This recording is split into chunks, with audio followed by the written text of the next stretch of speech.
Hey, Ryu, have you ever heard of this old, creepy custom from Japan called Ojiroku-Obasa? Oh, that's some history you gotta know. Back in the day, Japan had some pretty shocking traditions that we wouldn't believe today. Yeah, Japan is full of mountains and forests, with many isolated villages. In these remote areas, unique customs often developed. It's a bit chilling, but we've gotta introduce this properly. For sure, today we're diving into the sad tradition known as Ojiroku-Obasa from Tenryu village in Nagano Prefecture. So, Ojiroku-Obasa was a cruel custom that lasted until the 1960s in Kamihara village, which is now Tenryu village in Nagano. Wow, it went on until that recently? What was so terrible about it? In short, younger siblings, especially the second born and beyond, were forbidden from marrying or leaving the house. They were forced to live under the rule of the eldest son's family for their entire lives.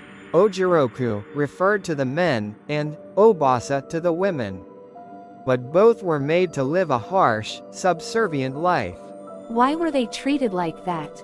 That's just cruel. At the time, there wasn't enough farmland and the economy was rough. It was an absolute rule that the eldest son inherited everything. The other kids were seen as burdens, and were forced to stay and work for the household forever. They couldn't leave or start their own lives, living isolated from the outside world. That's so unfair. They couldn't even get married and were stuck at home their whole lives. And it gets worse, they were given the bare minimum of food and shelter. Growing up with their emotions completely suppressed, they were basically raised to be emotionless workers. There are reports that when visitors came, they would hide or not respond when spoken to. Like robots. It's like their humanity was taken from them. Exactly. Investigators and doctors who visited the village found that these people acted normally as kids. But by the time they hit their 20s, they became cold and emotionless. That's seriously too harsh. Totally. They lived their lives without showing emotion, just doing farm work and chores like machines. And they barely had any contact with the outside world. It's a brutal existence in a village, completely cut off from the rest of society. But why did that custom last so long? Didn't anyone think about stopping it? Well, in those days, the village saw it as a necessary evil.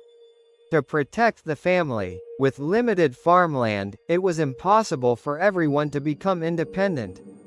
So the younger kids had to stay and sacrifice their lives for the sake of the family. So, they were basically forced into that kind of life just to survive. It's still a heartbreaking story. Actually, there were times when they could interact with other Ojiroku and Obasa. For example, during village festivals, they'd get to meet and talk with others like them.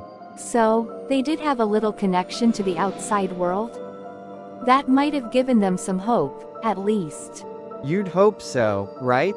Interestingly enough, some Ojiroku even snuck out for some yobai. Wait, what? Yobai? Hold on, you can't just drop that. Haha, well, if you're curious, we've got another video covering that in more detail. Check out the link in the description. You always do this, leaving out the juicy bits. Hey, gotta keep some suspense. Stay tuned, everyone. So, what caused the end of this Ojiroku-Obasa tradition?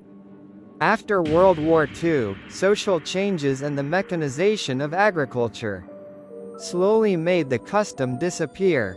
By the 1960s, it was mostly gone. I see. It might seem unreasonable and harsh now. But back then, it was seen as a necessary part of village life. Exactly. It was a custom born from the tough conditions of rural life. But it faded as times change. It's a stark reminder of Japan's past family systems, and serves as an important historical lesson for us.